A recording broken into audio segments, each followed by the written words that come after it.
परमावतार श्री कृष्ण। अपने आराध्य की सहायता करने हेतु युगों से प्रतीक्षा कर रहे बजरंगबली आते हैं राहु को दंडित करने।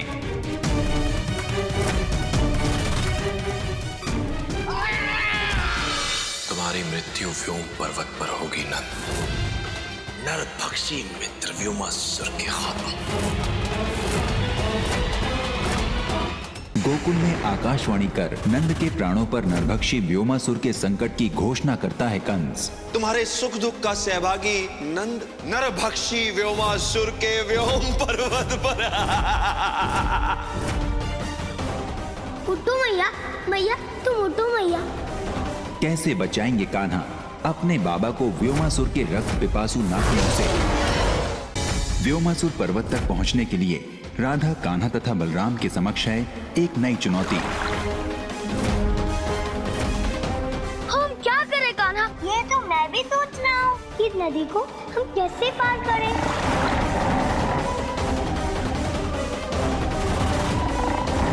कैसे पहुंचेंगे कान्हा व्योमासुर पर्वत की सीमा में? चाहे कितने भी प्रयास कर ले चक्रधारी, ना तो तू नंद को बचा सकता है व्योमासुर से और ना ही अपने अंश को बचा सकता है मुझसे। तालब छोड़ दे मुझे, मैं मनुष्य हूं, तेरा भोजन नहीं है। तू मेरे लिए भोजन ही है। अपने पिता नंद को बचाने हेतु कान्हा करते हैं व्योमासुर पर प्रहार। कैसे बचाएंगे कान्हा नंद को नरभक्षी व्योमासुर और कंस के आसुरी घाव से? जन जन्मांतर उस काल नेमी ने भी यही। संदेश सत्य था मेरा, तुझे भी उस छलिए विष्णु ने भेजा है।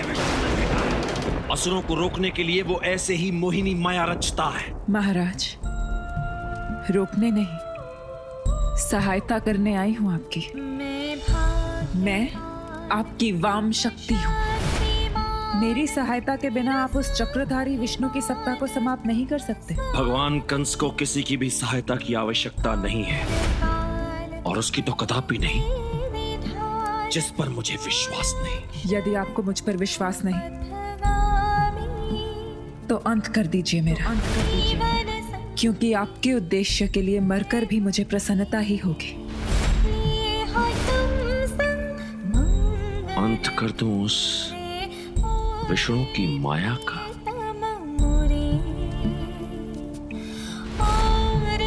तेरा ये सुझाव मुझे अत्यंत प्रिय लगा।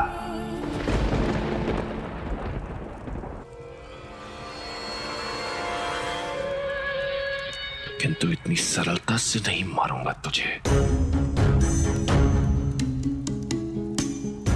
सैनिकों! नहीं नहीं नहीं, कारागार भी तुझे मैं ही लेकर जाऊंगा।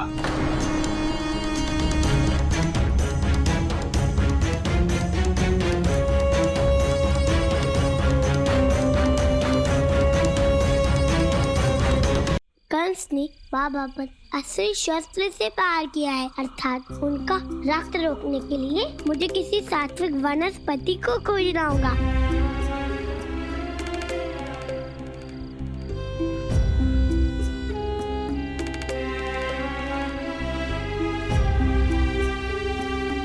ये एक असुरी पर्वत है, इसलिए यहाँ पर कोई सात्विक वनस्पति दिखाई नहीं दे रही। किंतु मुझे प्रयास करते रहना होगा, क्योंकि मैया कहती है प्रयास करने वालों को कभी हार नहीं होती।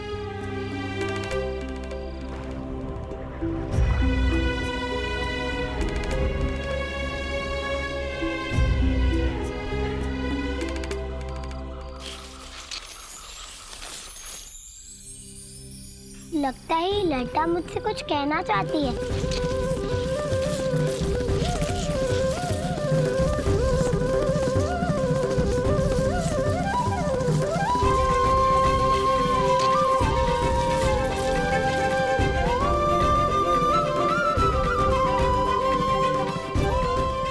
श्याम तुलसी के प्रभाव से बाबा का घाव बिल्कुल ठीक। अब कहो प्रलभ, दृष्टि दोष किसे हुआ है? किंतु ये संभव कैसे होगा?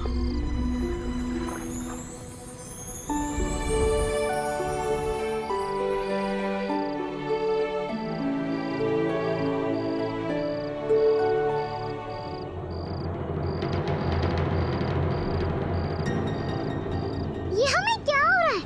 हम इस स्थान पर धंस क्यों रहे हैं?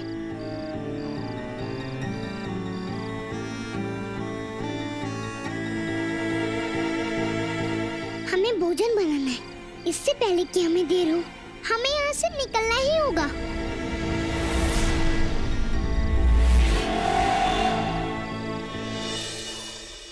लगता है इन कंदमूलों के कारण हमारा भार अधिक हो गया है।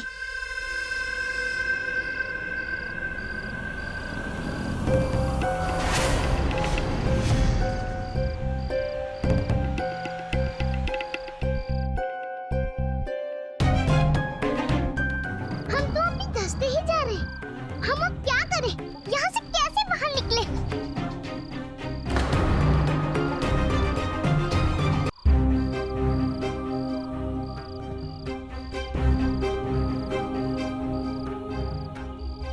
ना राधा का कुछ पता लग रहा है और ना ही कान्हा का। पता नहीं कहाँ गए दोनों। मैंने भूल की जो कान्हा की बात मानकर यहाँ रुक गया।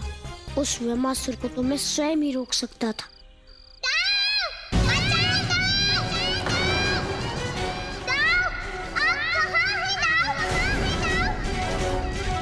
बलराम, बलराम ये तो राधा के स्वर है। वो किसी संकट में तो नहीं? हमारा वहां पर जाना आवश्यक है। चलो मुझे ले चलो। नहीं बाबा, आपको अभी विश्राम करने की आवश्यकता है। आपका बहुत रक्त बह चुका है। आप चिंता मत कीजिए, मैं हूँ ना, मैं देखूंगा राधा को। नहीं बलराम, मेरा जाना आवश्यक है। नहीं बाबा, आप विश्राम कीजिए। बलराम, हे नारायण, हमारी बिटिया राधा की रक्षा करना।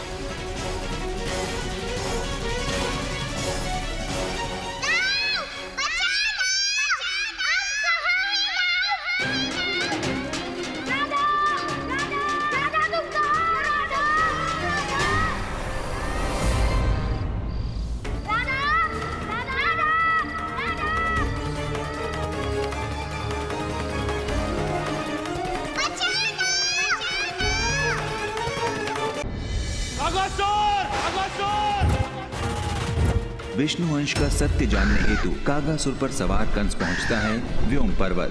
चले विष्णु।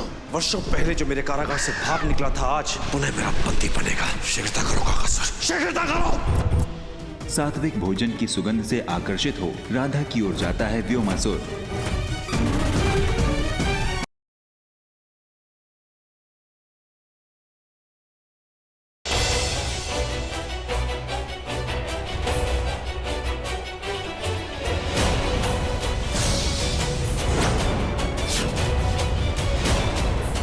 मिस्टर जी, मैं और सृष्टि को पूरा शक है कि जो कुछ भी हुआ है ना, इनके पीछे वो रज्जो का हाथ है। तुम ऐसे कैसे कह सकती हो? फिर रज्जो नहीं तो फिर कौन? तो फिर सासू मैया।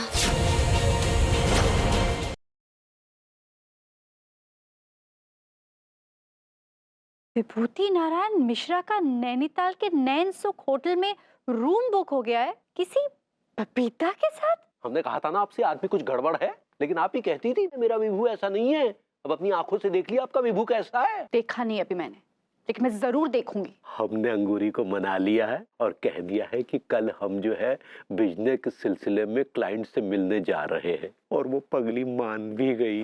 भैया ये मत बोलो क्योंकि भैया हमसे झूठ बोल।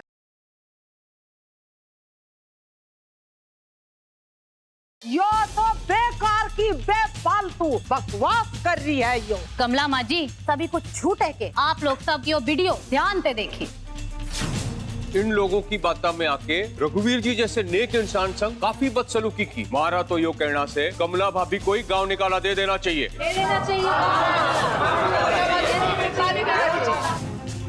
मन माफ कर दे।